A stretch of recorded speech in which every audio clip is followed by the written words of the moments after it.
Alors, bonjour à toutes et à tous, Muriel Josselin, bienvenue sur ma chaîne Exit PN, cette chaîne pour sortir vraiment de la matrice de l'emprise.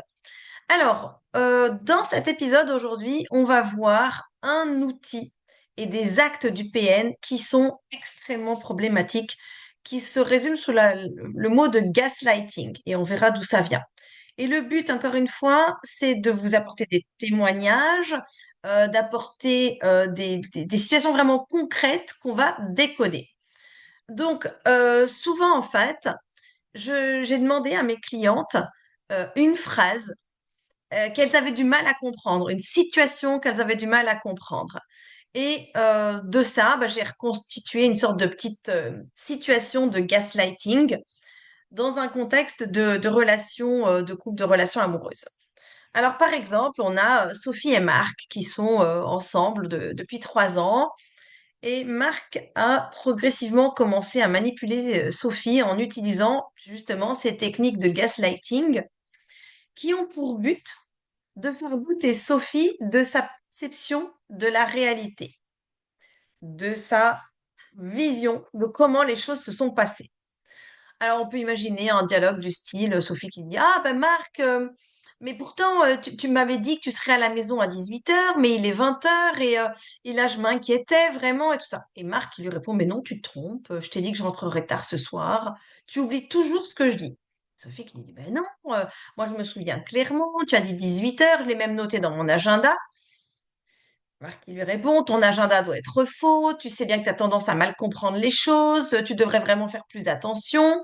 Et Sophie qui dit: Mais je suis sûre de ce que j'ai entendu. Pourquoi est-ce que tu essayes de me faire douter de moi-même? Et là, Sophie, elle s'énerve un petit peu, elle est même un peu presque au bord des larmes parce que ça la remue qu'on mette en doute ce qu'elle a, ce qu'elle avait noté et ce qu'elle avait entendu. Et Marc qui lui répond: Ah, mais là, t'es trop sensible, Sophie. Tu te fais des films. Peut-être que tu devrais consulter quelqu'un pour t'aider à te rappeler des choses correctement et puis pour régler aussi tes émotions. Donc, bim, décollage. Donc, l'analyse. Alors, dans cet exemple, on a Marc qui va utiliser plusieurs techniques de gaslighting. Parce que le gaslighting, c'est un ensemble de techniques en réalité. On appelle gaslighting, souvent, c'est l'effet que ça fait sur la personne. Ça fait que ça lui trouble son esprit. Mais derrière ça, il y a toute une panoplie de techniques.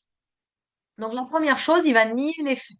La négation des faits, c'est une technique de manipulation. Donc, il nie avoir dit un jour, à un moment, qu'il allait rentrer à 18h, même si Sophie en est certaine, même si elle l'a écrit. Remise en question de la mémoire d'autrui, ou de sa pensée même pratiquement. Donc, il suggère à Sophie qu'elle oublie toujours ce qu'il lui dit, et du coup, ça sème des doutes sur la mémoire de Sophie, ce qui fait que la prochaine fois, ce sera encore plus facile de lui faire du gaslighting. Parce qu'il dira: Mais souviens-toi, déjà l'autre fois, tu avais oublié. Et d'ailleurs, vraiment, c'est depuis récemment, c'est encore plus fréquemment que tu oublies les choses. Et puis, il y a une manipulation psychologique sur le fait de suggérer à Sophie qu'elle devrait consulter quelqu'un, d'une part pour sa mémoire, d'autre part pour ses émotions, insinuant quelque part qu'elle a un problème mental. Et ça, ces comportements-là sont vraiment typiques du gaslighting. C'est une forme de manipulation psychologique qui vise à faire douter la victime de sa perception de la réalité et de sa propre santé mentale. Combien de fois je reçois des gens qui me disent: Bah, c'est peut-être moi en fait qui ne vais pas bien, il me dit que je suis folle, il a peut-être raison. Ça, c'est les conséquences du gaslighting. Et ça peut vraiment avoir des effets dévastateurs sur l'estime de soi, sur la confiance en soi de sa victime. Et sur aussi la capacité à penser qu'elle puisse éventuellement envisager un moment, une vie sans son bourreau, puisqu'en fait, elle se sent disqualifiée dans sa mémoire, sa pensée, ses perceptions. Voilà, donc bonne journée à tous. C'était la première de la série sur le gaslighting, mais il y en aura d'autres. À bientôt et regardez bien, partagez ça pour aider les gens le plus possible à sortir de ces situations d'emprise qui empoisonnent la vie des gens.